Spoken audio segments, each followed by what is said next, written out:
PrEP is usually taken within a cocktail of a bunch of different drugs to treat HIV, but studies show that once it was had by itself for like every day for gay men or anyone for that matter, it would prevent most cases of HIV transmission.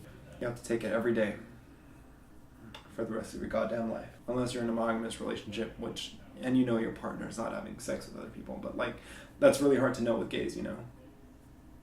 We're all men. We all have dicks. We all have needs. A lot of my friends here, a lot of the Castro clones take it. PrEP is in such a weird area where people can either tell you you're very empowered sexually with it, or they can like slut shame you with it. There's a lot of gay men on PrEP that do not use condoms while having sex, and I've been guilty of doing it in the past myself because condoms suck. You need to get tested like every month to still be on PrEP.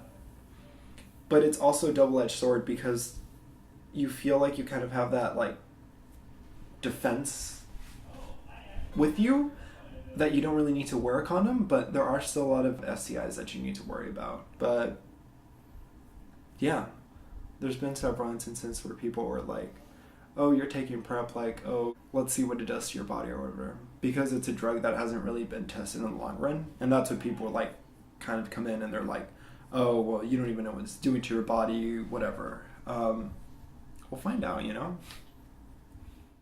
But I feel like the benefits kind of outweigh the risks. Yes, there has been like some like things where like guys were kind of slut shaming me for it. On the flip coin, there's also been a lot of guys that have been super supportive of it. If you don't miss it, I think it's like 99.7% coverage. But again, they're still at 0.3%. I guess it's a risk you're willing to take. To be honest, I do like to party, but I also like to like adventure. I'll just go do random things in places with friends. It's just very like spontaneous. Occasionally I'll make jewelry. I take 100 milligrams of modafinil. It's a stimulant that keeps me awake during the day. So I have moderate narcolepsy without cataplexy. So essentially that just means I have excessive sleepiness, and it's like pretty much uncontrollable, and it can be like triggered by like strong emotional effects. How most people feel when they get like 3 hours of sleep is how I feel on most days, because the quality of sleep I get is different. And everyone in my class is like dozing off. They're like, oh, we're so tired. And I'm like, you don't even know. So in that way, it's kind of frustrating. I was actually really recently diagnosed. I was just diagnosed in January. But I had suspected I'd had it for half a year before that.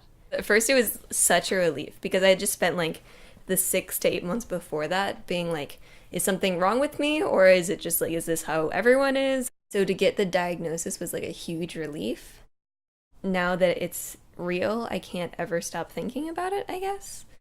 I mean, I'm relieved to know what the problem is, but it's like not, there's no cure for narcolepsy. Like, it's a neurological disorder, but it's a progressive disorder.